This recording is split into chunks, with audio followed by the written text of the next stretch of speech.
Greetings, ladies and gentlemen. EQA Nostalgia here, and I thought we'd start with a traditional intro for old time's sake. You guys know how we used to do around here. And we're standing in front of phantoms today, because today I want to talk to you guys about the occult in EverQuest. I'm sure this is going to be a very popular one. I can see the comments already. Oh, this guy, he thinks everything's bad.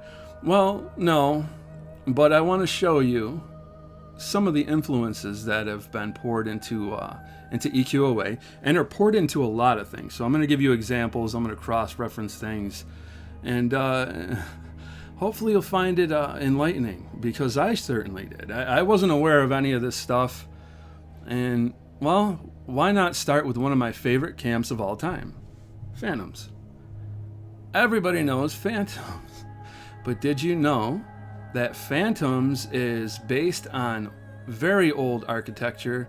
And what I'm guessing, I can't be certain, but I think it has some compelling evidence that this is the Tower of Babel, or Babel, if you will, from the Bible, which people, well, they always told me growing up it was just a story. But I'm going to show you some things in Google Earth that might leave you scratching your head a little bit as to whether or not that's valid thing or not. Now, I remember there was a creature over here, and it was called a manticore, I think.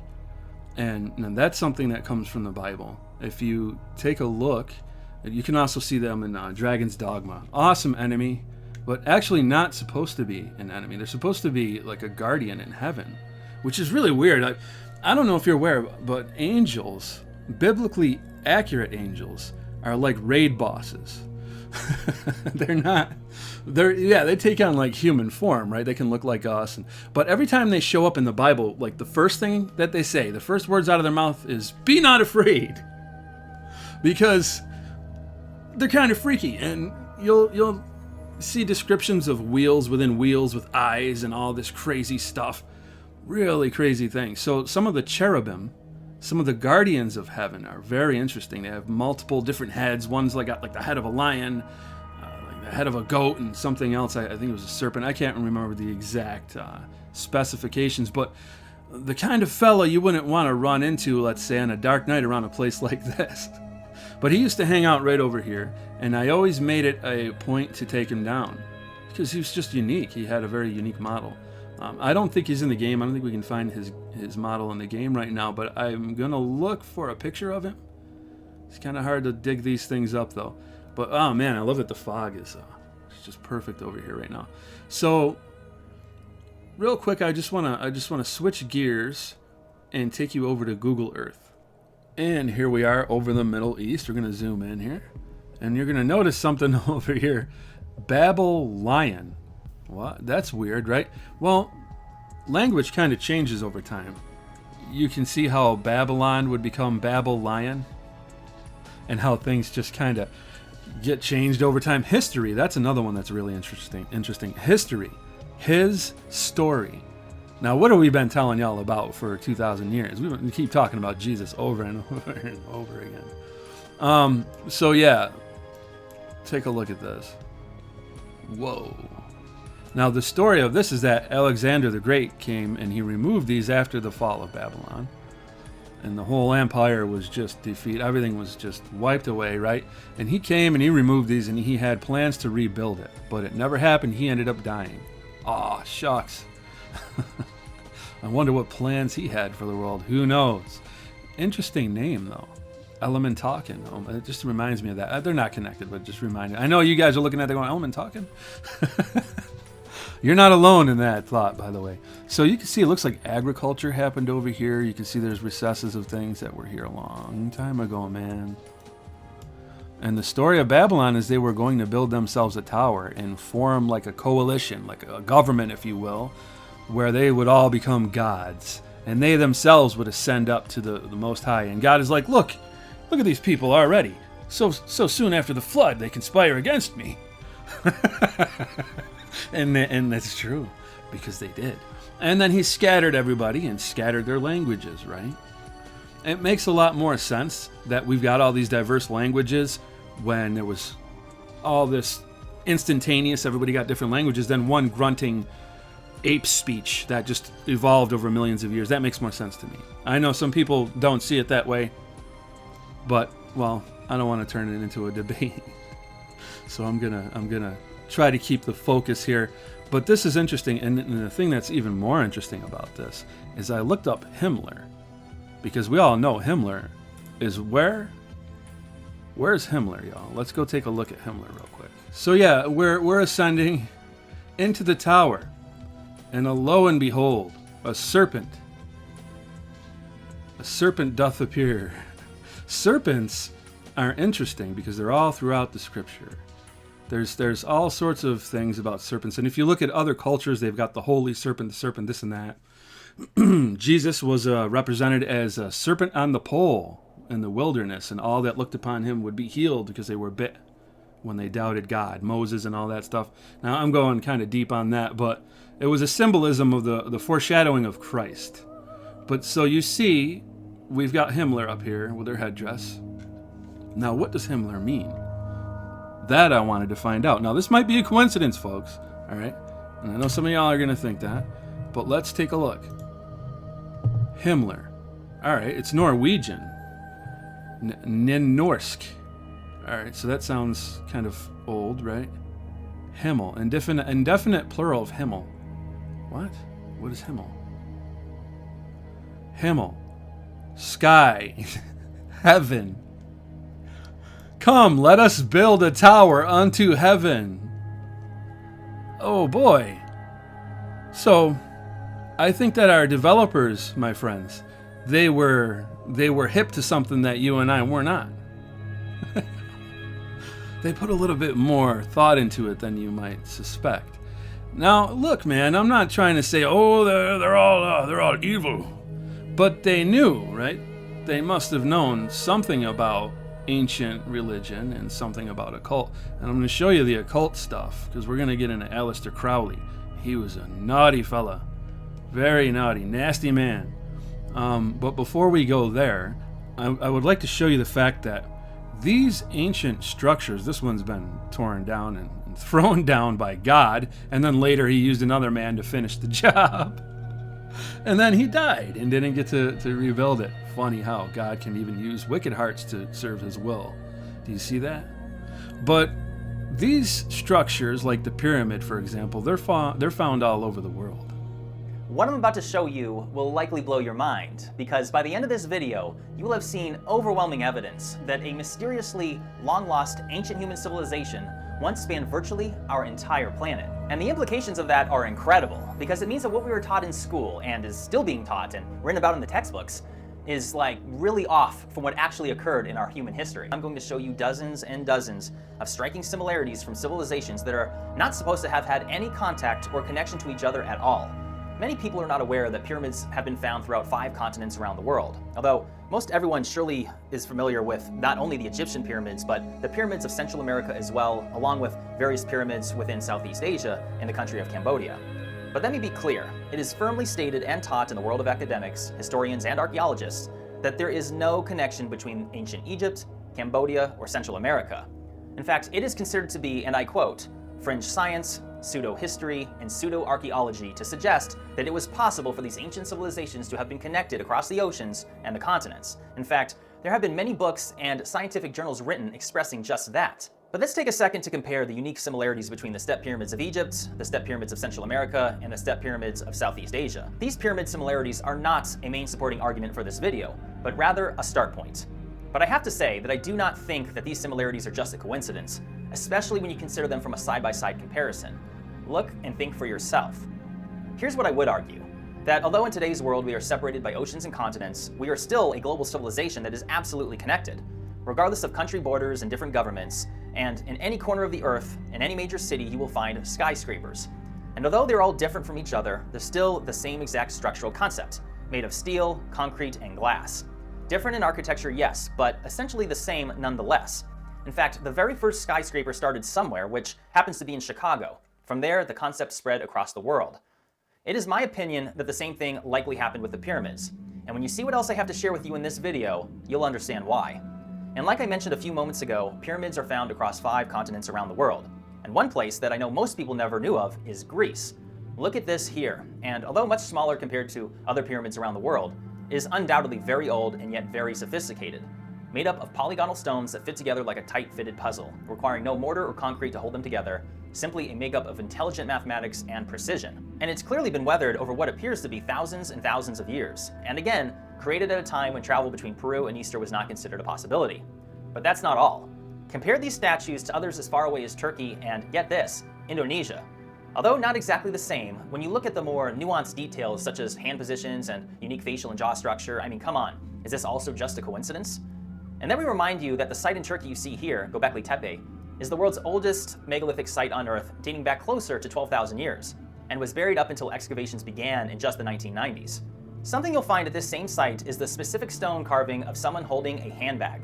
This is a very unique and specific connection that you will also find all the way back in Mesoamerica among the Olmec culture. Whoa, wait a minute. Did he say Olmec?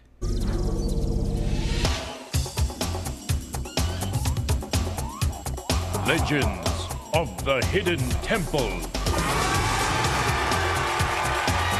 With your guide, Kirk Fogg. And here he is now. All right! Oh man, I'm sorry, I couldn't resist. 90s kids. What can you do? This is so unbelievably similar, and to think that the bags themselves, the stone carving, dates back 6,000 years earlier from our first known documented civilization, which is the Sumerians, which they themselves have depictions holding this bag, and they are 6,000 years older than we are from present day right now. Incredible. How can something so unique be just a coincidence? However, that's what science community of academics and archaeologists say about it, yet most people walking around society have never even heard of this before. So, wait a minute. The Sumerians are the first recorded civilization that we can really see. And they go back how far? Was that 6,000 years? Man, there's a book that talks about that. It says that the Earth is about that old, and people laugh at that. They think it's crazy. They call you names. Oh, boy. The authorities in the academic world shun it, yet they never even shared it with you so you could think for yourself. So, what do you think about it? What do I think about it? Well, I'm glad you asked, because I think that if the authorities don't want you to know about something, there's a very, very good reason. And the occult stuff that is, by the way, means hidden, that is placed around in games and such, it's from people who do know the true history, or at least they think they do. But they have a lot more knowledge than most of us in terms of what's really going on. Which is the depiction of the trident. But does this prove a connection? Well, by itself, no. But that is not the only similarity shared between these three separate cultures. For example, the caduceus is the symbol showing two snakes intertwined and found throughout the modern world today among the medical and healthcare industries. What most people do not know is it has been found dating back as far as the ancient Sumerians of 6,000 years ago, like I just mentioned. No. That looks a lot like the double helix for DNA, doesn't it? And now we go into the ancient alien stuff, right? But, well, if you take a look at the scriptures, you can discern it as well. It looks like it looks like the fallen angels that came down here and made this big old mess, right? Because the scriptures are weird, man. They say that the angels mated with men and it made a race of giants. And then they started messing with things. Like the world just got all messed up. So people, we're not sure, but there's this book of Enoch that's considered like extra canonical. But it says that they got to messing around with genes and creating their own nonsense. And the Minotaurs were, some people say the Minotaurs were real, they were creating that kind of thing back then. Just these abominations of these mixed creatures, because they really got down to the root of genealogy and DNA and all that stuff. Well, it is interesting that they seem to understand what the helix was all about, the double helix. And it is interesting, if you look in the Christian scriptures, the story of Jesus is the serpent on the pole. So the World Health Organization, they have that symbol, but it's in the middle of what looks like crosshairs or radar. So that's interesting. So you can see how all of this stuff it ties in way back.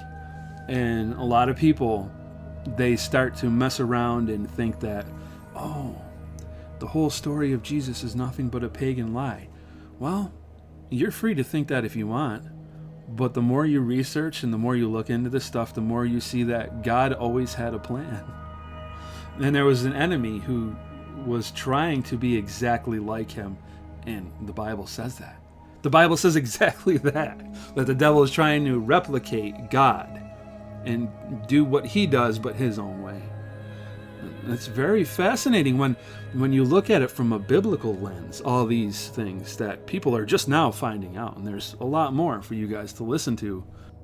Well, you may find it interesting to learn that this symbol was also utilized by the ancient Greeks, as well as in ancient India.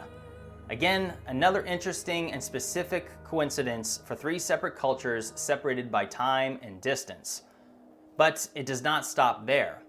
Even look at the depiction of a Greek god and Hindu god battling a multi-headed snake. Isn't that interesting? You got a figure who is crushing a serpent. Fellas, does that remind you of anybody? Does that remind you of the story of Jesus? And I will put enmity between thee and the woman, and between thy seed and her seed. It shall bruise thy head, and thou shalt bruise his heel. So that's when Jesus was struck by the serpent and crucified, but in so doing, stomped on the head of the serpent. And once again, the pagans are going to be like, ha, checkmate, we got you, see? It goes so far back. Well, that's where I need to turn the tables once again. Because if you look up in the sky, God put a story up there. And I'm not talking about the zodiac nonsense that the devil put up there who seeks to be like the Most High. I'm talking about the original story. God told the world a very long time ago he was going to send a man to crush the serpent, to defeat the serpent. You can see that there's a woman up in the sky who gives birth, and the serpent is moving to devour the child. But the man's like, and he crushes him. On September 23rd, 2017, the sun, moon, and stars will align to fulfill a 2,000-year-old prophecy. And there appeared a great wonder in heaven, a woman clothed with the sun, and the moon under her feet, and upon her head a crown of 12 stars. And she being with child cried, travailing in birth, and pain to be delivered. And she brought forth a man-child, who was to rule all nations with a rod of iron, and her child was caught up unto God, and to his throne. God made the sun, moon, and stars, and they all obey his order. By the word of the Lord were the heavens made, and all the host of them by the breath of his mouth. Canst thou bind the sweet influences of Pleiades, or loose the bands of Orion? Canst thou bring forth Mazzaroth in a season? So we see here that God himself says that he moved the constellations. They obey his ordained order. There's many more verses. Please pause the video to see them. They'll also be in the description. Okay, so we have the constellation Virgo clothed with the sun.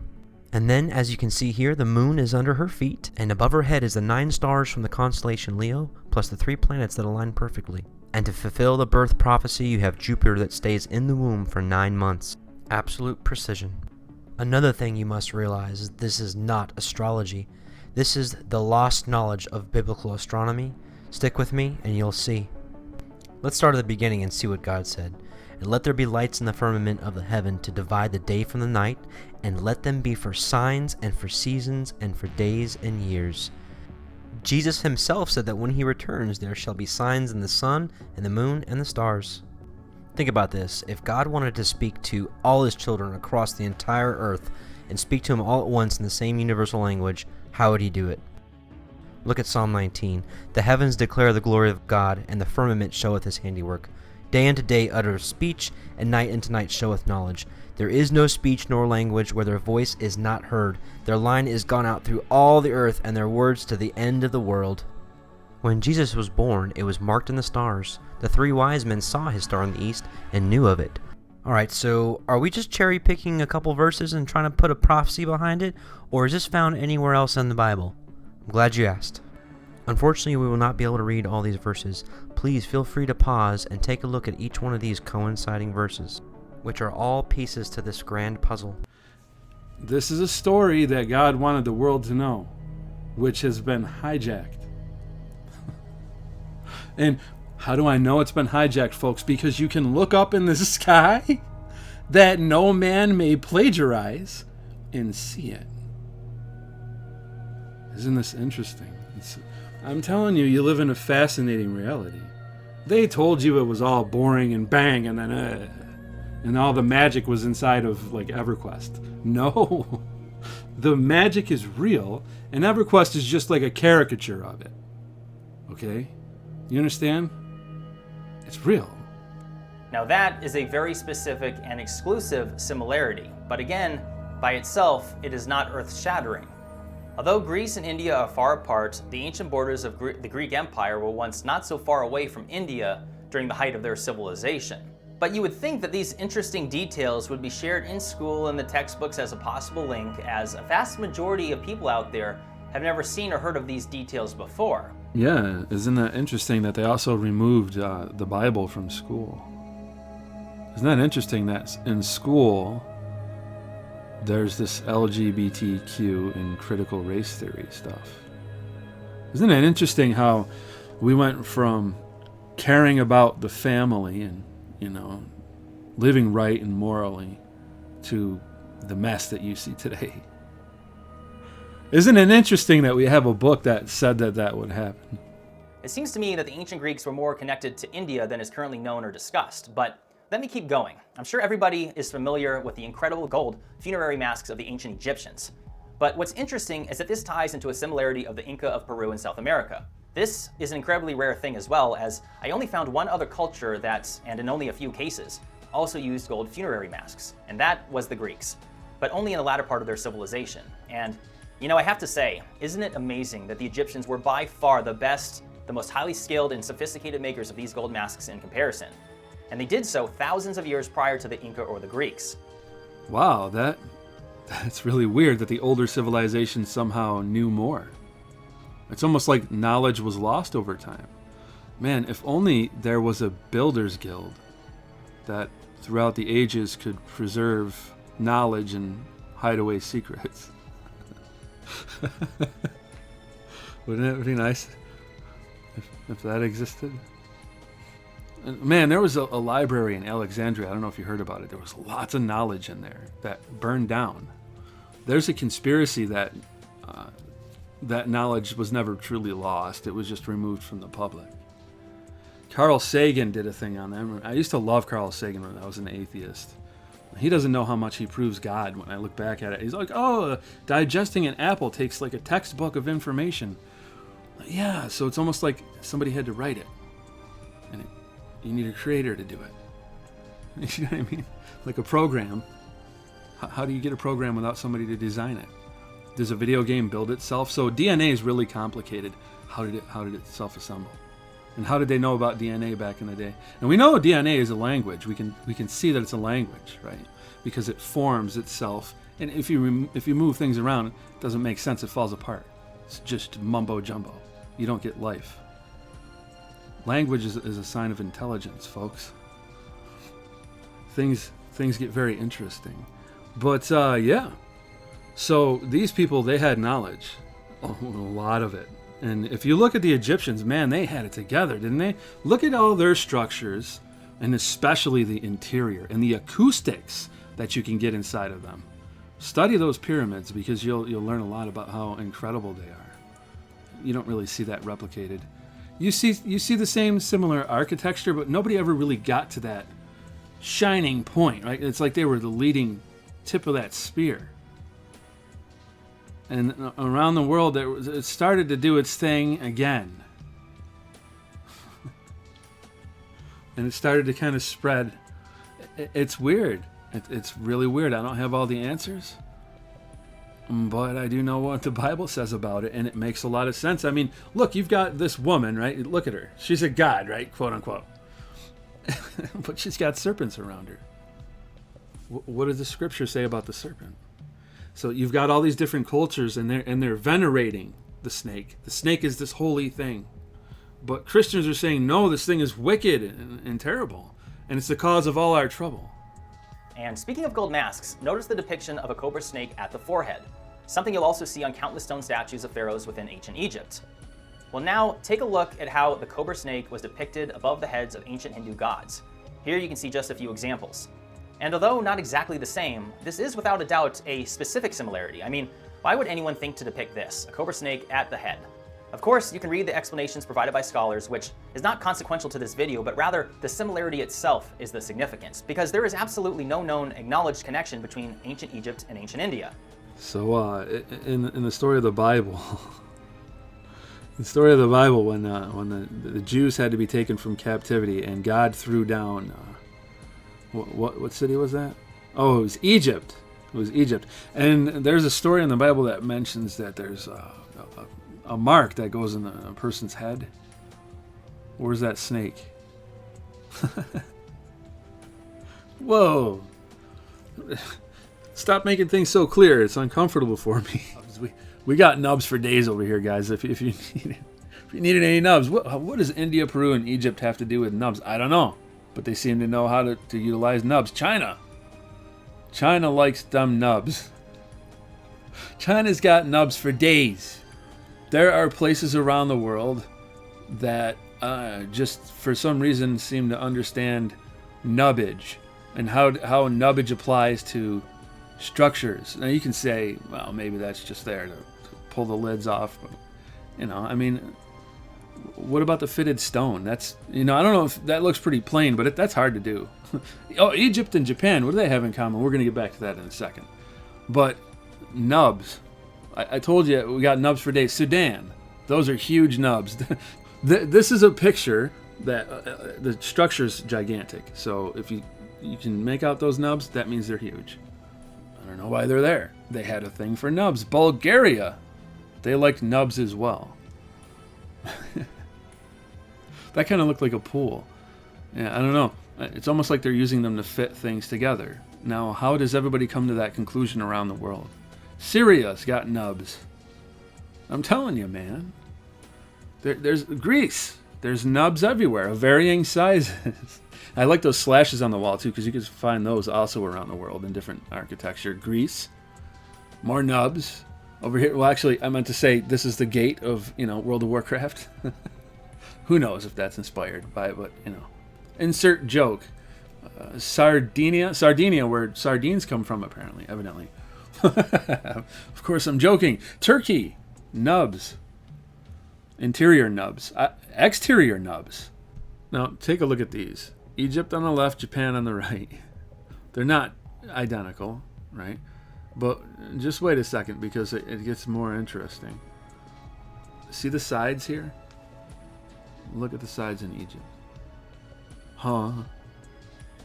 What? They're not identical, like I said. You got different people doing things their own way, but for the most part, you've got the same thing. Look at below, you see? The lid underneath on the Egyptian one. Like the lip down there, and then the sides. Look at that. That's crazy. It's very interesting, man, and it's hard to ignore the fact that for some reason people were getting around the world, or somebody was in contact with people and teaching them the same things. I think that's more likely. I don't think the people were traveling around in spaceships. I think that, like the Bible said, angels came down, made a race of giants, which is crazy, right? But well, look at all the knowledge that seems to have been passed down. Look at the types of quote-unquote guilds that are holding on to it. Look at the Masons. Just look at the Masons. And this all points back to the Masons.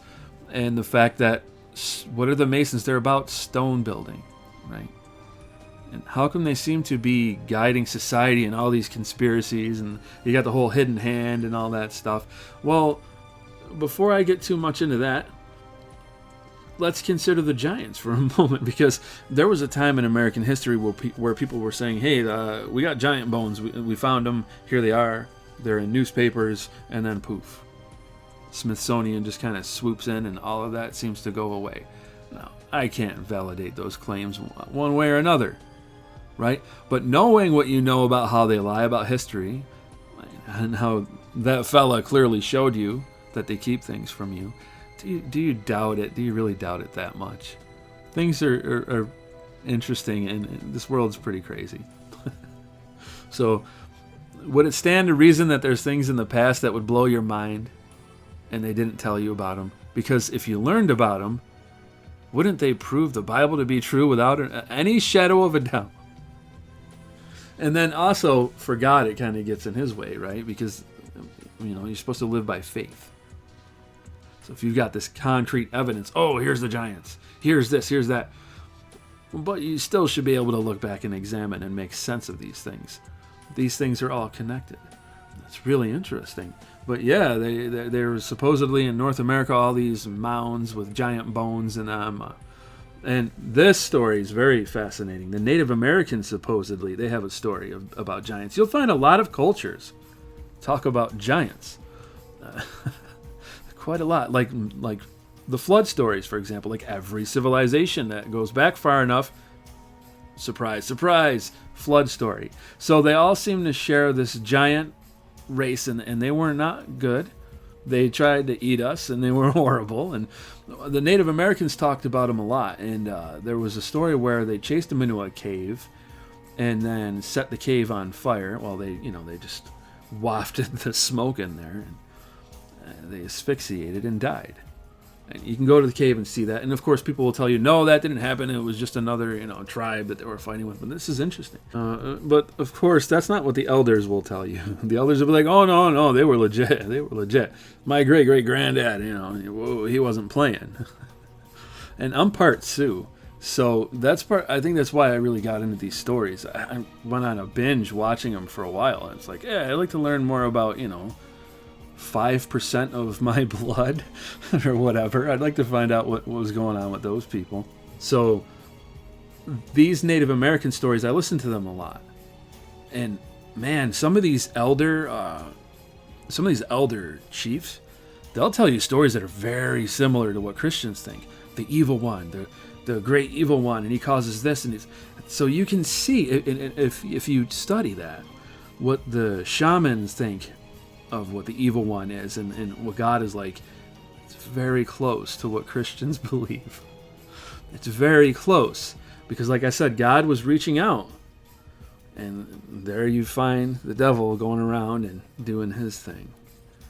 You don't have to believe what I'm telling you, right? And I don't want you to think I'm lecturing you, but I'm showing you these things throughout history, and then I'm opening up the scripture and telling you, yeah, it confirms it. Check mark, check mark, check mark down the list. It's crazy, man. So yeah, listen to those Native American stories on YouTube and what they have to say.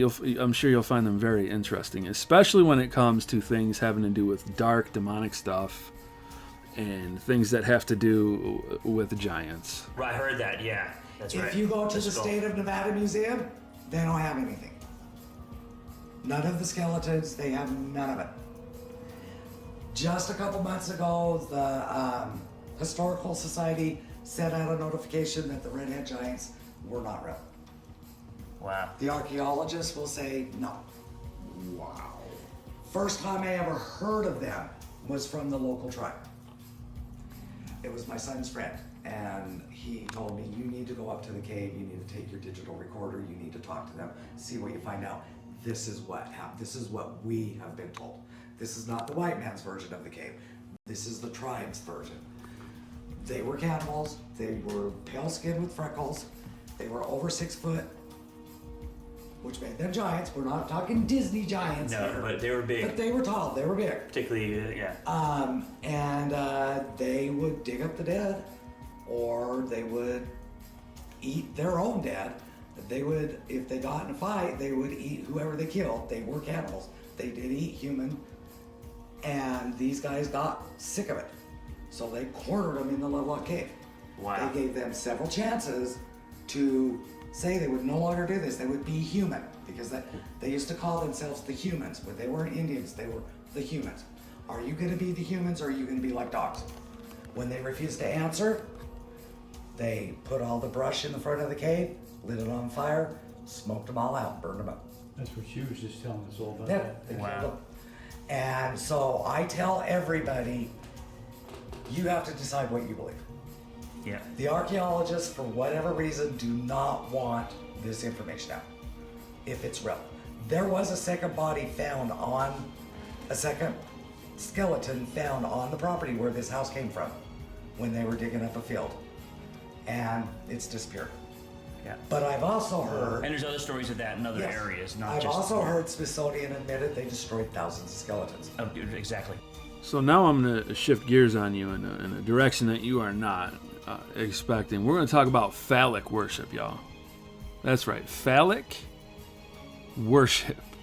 Now, if you've been watching my truth content, these images are going to stand out to you because I've talked about this stuff before. I've been exposing this stuff for quite some time, and now, no pun intended. Now, it's a funny subject, literally, but it's also horrible because this is legit. And if you take a look at these stones that I showed you earlier, what do you notice? Just take a look below. Yeah, that's nasty. Now, I don't know if you're aware that obelisks are actually phallic symbols, and a throwback to that old pastime of yore, of like bowing down to the man bits. That's strange, isn't it? Now, if you take a look at Masons, they wear a skirt. You see where this is going? Now, and there's this gentleman by the name, his name was Albert Pike, and he was of the Scottish Rite of the Masons. So now I'm telling you about I'm connecting some stuff that goes pretty far back. See, so the ancient Celts. Now we're gonna get into the Druids. You should have known that by where we're standing, by the way. We're gonna be getting into the Druids now. Now the Druids, they did naughty things in the woods, and from what I can tell, they worshipped an owl. And there's these different types of creatures that they would venerate and whatnot, but they're not like what EverQuest would tell you. You know, they're not out there looking out for the fawn and trying to keep the dark elves from poisoning the forest. No, they were doing ritualistic stuff. They were doing naughty things, man. And it's interesting that EverQuest has the satyr, because if you take a look at the satyr reminds me an awful lot of Pan, who was a quote-unquote god in the ancient world that was denoted with pedophilia and bestiality. And if you take a look at the statues of Pan, well, they kind of speak for themselves, don't they? He's playing his little pipes. He's just playing the pipes, you see, and he's luring and he's doing his thing, right? Now, I don't know if the Pied Piper is connected to that. Probably. But it's interesting, and it's horrifying at the same time to think about Peter Pan. Here you have a grown man who shows up at a child's window and wants to take them to a place where they never grow older. Oh. So that story looks nasty. Now, Pinocchio is another story that has been told for a long time about Geppetto. Just dissect that name. And if you take a look at the Pinocchio story and what happens to the boys, you start to see some very uncomfortable things, folks. Michael Jackson allegations. I didn't want to believe that for a long time, and I'm not gonna sling any way or the other any mud or anything, but I'm just gonna say that being connected to Pan and Neverland and all that is not a good look. And if you take a look at Michael Jackson's album covers and you understand Masonic symbolism, again, not a good look. So these things, they're hidden, but they're hidden in plain sight. And they'll do things like take Alex Jones and tie them to him, and then he'll say something crazy like the frogs are gay. Let's heard the frogs gay. Whatever he decides to talk about. And then he sells you his snake oil garbage, and it's pretty clever because they can take things that are true and sink them. And people fall for it all the time. We call that controlled opposition. I've spoken about that here multiple times, but I don't want to get too far off topic here. The Druids, naughty fellas. Bohemian Grove, nasty stuff, having to do with things that the Bible forbids and says you should never, ever, ever do. If you take a look at necromancy and sorcery, these are things that the Bible condemns, but these are the classes in the game. And again, I'm not telling you if you play EverQuest you're doing these things. You're not. Like, you're playing a game that's got these things represented in them. But it is interesting, isn't it? Don't be an enchanter. Don't be a necromancer. When I saw that in the Bible, I was like, whoa, whoa, whoa, whoa, whoa, whoa, whoa. Your tone. It's all wrong. You're talking about my classes here. Yeah, the Bible condemns them. That's weird, isn't it? I mean, would you guys think that that's weird? I'm not condemning EQOA. Bear that in mind. I'm not casting shame on you. Guys, I met my wife in this game. There's good that came out of this game in my life that I can attest to, that I see the Lord's hand in bringing us together, which has strengthened both of our faith, by the way. But I'm telling you, man, if you examine this stuff, it's deep. It's really deep. And while we're on the subject of deep, if you take a look at an interview that I saw with Jake Soanes, and I didn't really want to bring this one out, but I'm going to have to do it. The way that they designed the game, they had a book. They had a book that told them how to make the most addictive formula they could. Check it out. While I was apprenticing, I'm gonna introduce my second show and tell item. While I was apprenticing, do you remember Matt Yaney? He was mostly worked in the casual games department. I do. Yeah, awesome. Did you know that he had a game design course that he was teaching? Yeah, at there. Yep. So I have my binder from Introduction to Game Design. Oh man, I remember by Matt that. Yaney. Yeah, and on the back, EQOA comic book, Quest for Dark Power. I won't focus. There it goes. That's so badass. But yeah, this has like all kinds of just like stuff that like just blew my mind. Like showing me the link between psychology and game design that I'd never really considered, and like the whole concept of loot, the way loot worked, and like drawing the line between looting mobs. And there was this experiment with B.F. Skinner and rats like pushing a bar to like get a pellet of feed, and like the randomness of that was like the way to get rats addicted to pushing this bar.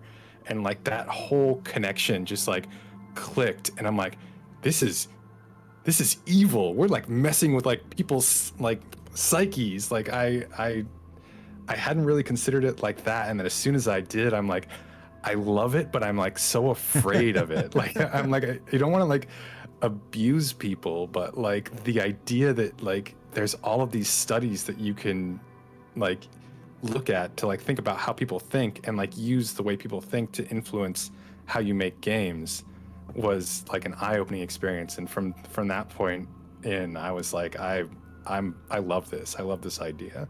And so then I was like, I'm a game designer. There's nothing else I could ever possibly do. Yeah, monster flavored Skinner boxes. It's yes. Yep. It's a thing, man. I mean, and at the time there was like, I remember addicted was a bad word. You could we never couldn't say it. You could not say that your game was addictive, because you could draw lines that did exist, and I had no idea before that. So now you hear them say, we got a book. They gave us a book, and they taught us how to addict people. All right, so then what did Smedley say when he was pressed on the idea of addiction?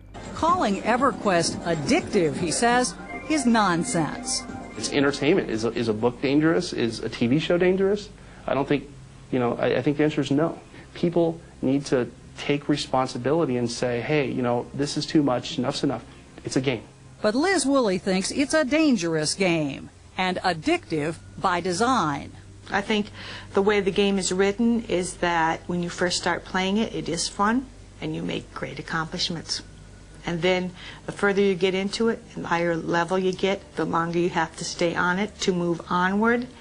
And then it isn't fun anymore, but by then you're addicted and you can't leave it. Now, all I'm going to do is I'm going to use John's own reasoning here. Now, I don't blame John, and I don't blame Sony for that young man killing himself all those years ago. All right, I don't.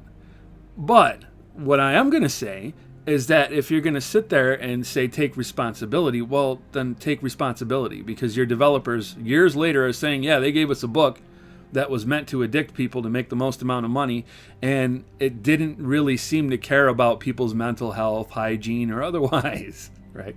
So yeah, while we as individuals, we have a responsibility to ourselves to not get addicted to things and to manage our time responsibly, but you can make the case that somebody who's selling drugs on the corner can say that too. I didn't tell them to smoke it. I didn't tell them to boot up on it. They didn't have to. So you get into this weird debate here. It just kind of goes in a circle. And at the end of the day, they knew it was addictive. They wanted it to be addictive. The goal was to make it addictive. All right, so that's kind of nefarious. So, yeah, I mean, I think you need to look at this objectively, right? And I'm not trying to be harsh, and I know that people get defensive over this. That's why I'm trying to handle this with a soft touch, because waking up to this stuff wasn't easy for me. Hey, folks, what's the name of my channel? Okay? So it's weird. It's one of those things. You can see this objectively, that, wow, if I wasn't connected to this game emotionally, I would say that somebody was taking people for a fool. Somebody was manipulating people. But at the same time, like I've said in the past, we did get enjoyment out of it. Right? It wasn't completely. It wasn't like gaming is now, where they practically shake you down if you want like a staff or something. And what happened? It naturally, quote unquote, evolved, right? And it got worse, because that's how it works. That's how evil works. It doesn't get better. It just gets worse. That's how manipulation works. It doesn't get better. It just gets worse. That's how greed, lust, all these things, if you don't work on them in your life, they don't get better on their own. They just tend to get worse. Are video games more addictive today than they were in 2003? You bet your ass they are. You bet your ass they are. Are people retreating into them more and more as society gets worse because escapism? Yeah. Video games in general are meant to be addictive. And the more nefarious things behind them is that the people who really want them to be made, it's kind of like bread and circus today, right? If you didn't know how that was, is back in the day in the Colosseum, when Rome was falling down, people were given bread, and they went and they enjoyed their Colosseum. And that kind of reminds me of what's going on today in slow motion.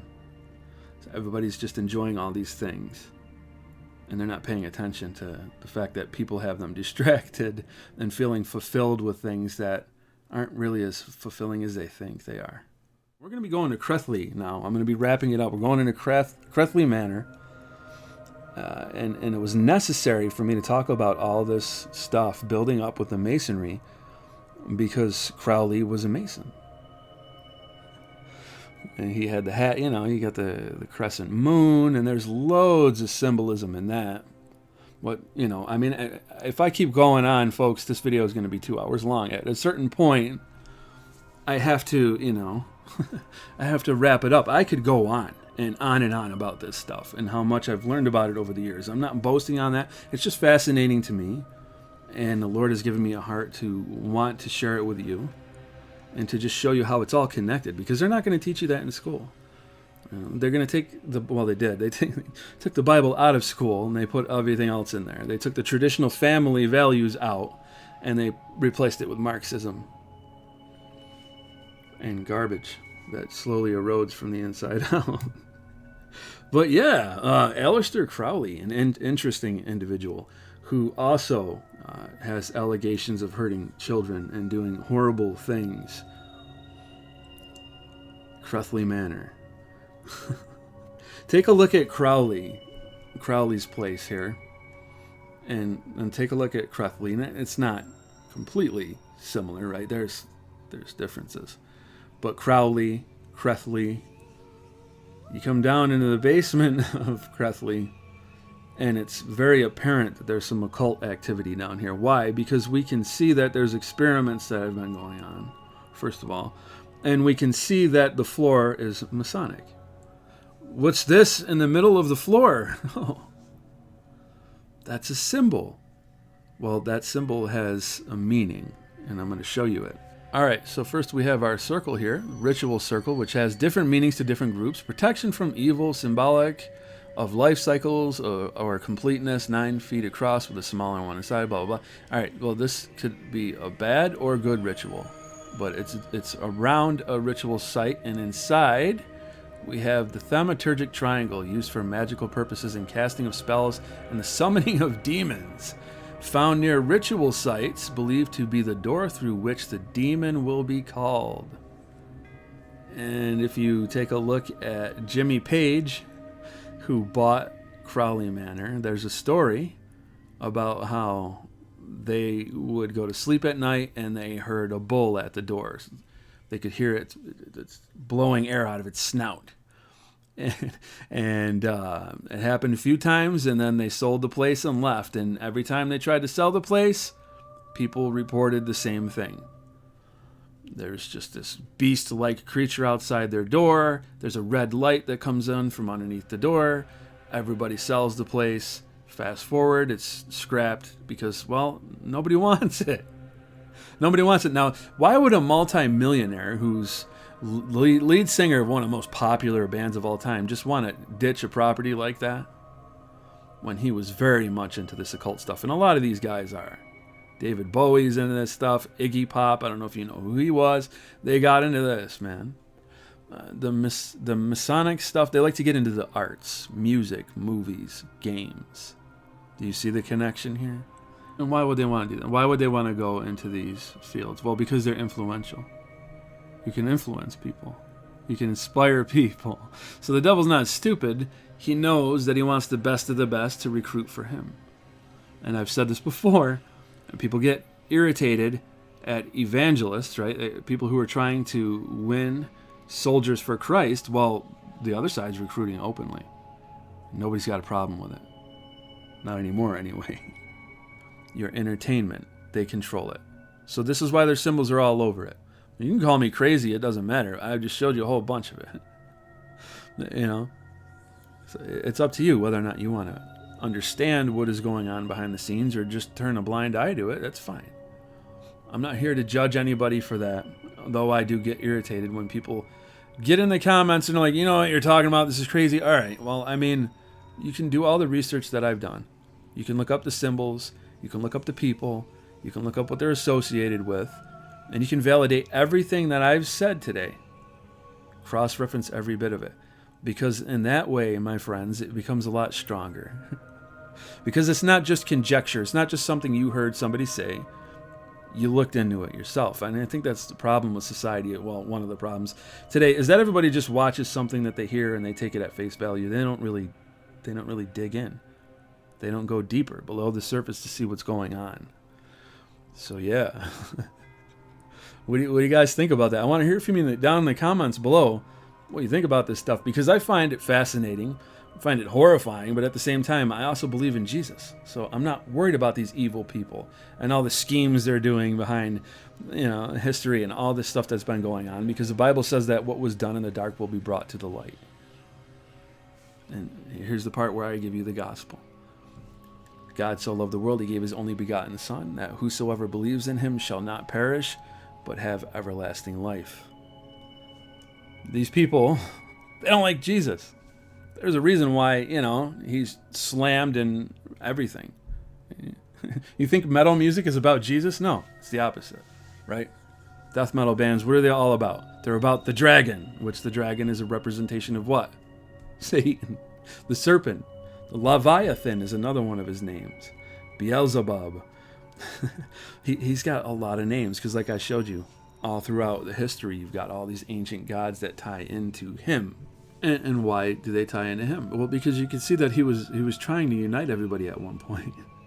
Do you think there would be much resistance if they all basically worshiped the same three gods just with different names? There wouldn't be a lot of resistance to that, right? So you got the flood. When they came down and they made it, and they made a race of giants and a big old mess, and some people say you had minotaurs and things went completely off the rails, and they were messing with the DNA and getting right down to the genome, which, by the way, people say is happening now. TikTok, right? It's interesting. If you were Satan and all of a sudden people were separated by big bodies of water, wouldn't that frustrate you? Wouldn't you find that irritating? But what if they weren't separated by those big bodies of water before the flood? So, do you think it would be a little bit easier to get around? You think people could share knowledge a little bit easier then? So it starts to make sense why God separated everything. He was slowing the devil down. Can you see that? The Bible said it. He didn't want to destroy us. We were in rebellion. What do you do with people that are in rebellion and you don't want to kill them? Right? You separate them. You get them away from each other so they can't rebel. Right? I mean, this does make sense to you, right? I hope so. So they messed with these things that they should not have messed with. Big old disaster. And then they got together again at the Tower of Babel. And he scattered them. He's like, wow, I can't believe how quickly they're doing this again. Because Satan moves fast to unite people. And now he's doing it again. That's what the whole global thing is about. That's why people are like, oh, the globalists. Well, globalists are really satanic. They have satanic books and everything. They have their own doctrine and their own, their family lines are ancient royalty, folks. And it's spoken about that they're the child of light and the children of the devil, right? And they've been at war with each other for a long time. You look at all these old stone structures, man, it looks like something was going on, doesn't it? Looks like there's a battle. A battle that you can't see unless somebody gives you the right eyes. Wait! Hey! You better find yourself someplace to hide and keep praying nobody ever finds you. Try these on. Look, you crazy mother. Put these on. Hey! Stay away from me! I'm telling you, you dumb son of a...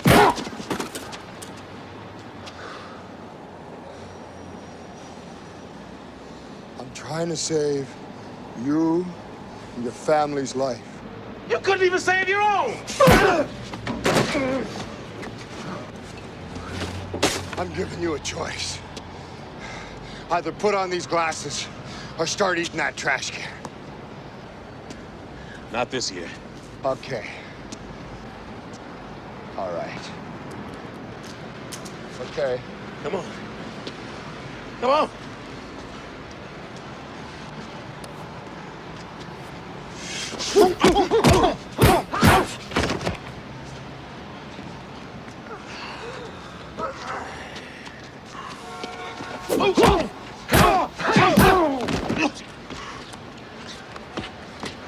I don't want to fight you.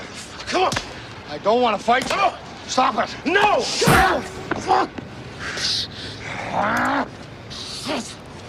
Put on the glasses.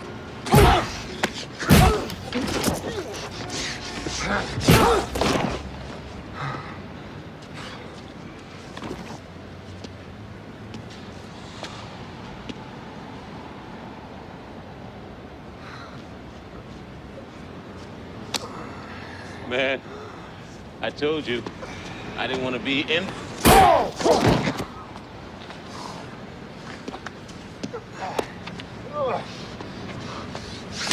You dirty motherfucker!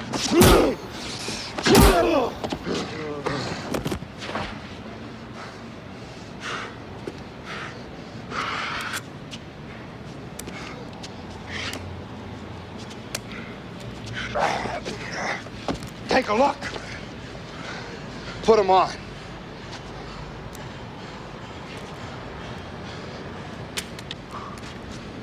No!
I'm sorry, man.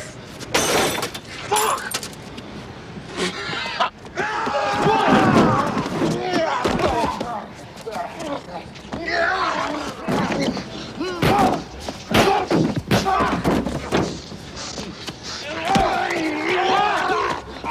The glasses out! Put them on!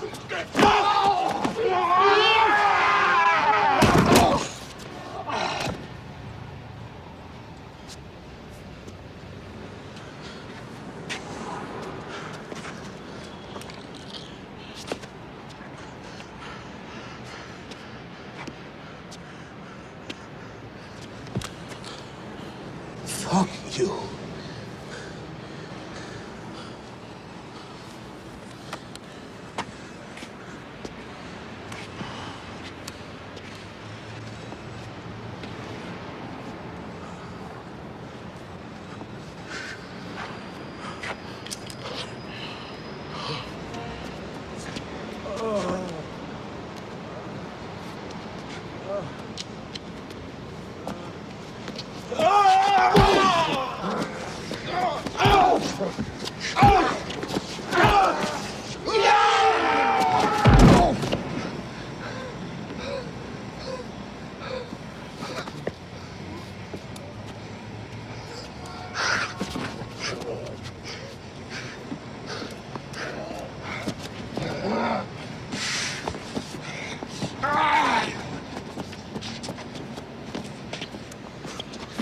Look! Look at them! They're everywhere! I don't know. Maybe they can see Valley 5th and Spring.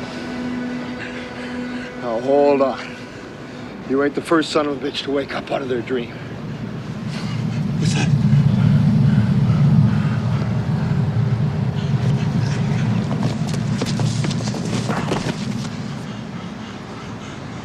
Brother, life's a bitch. She's back in heat.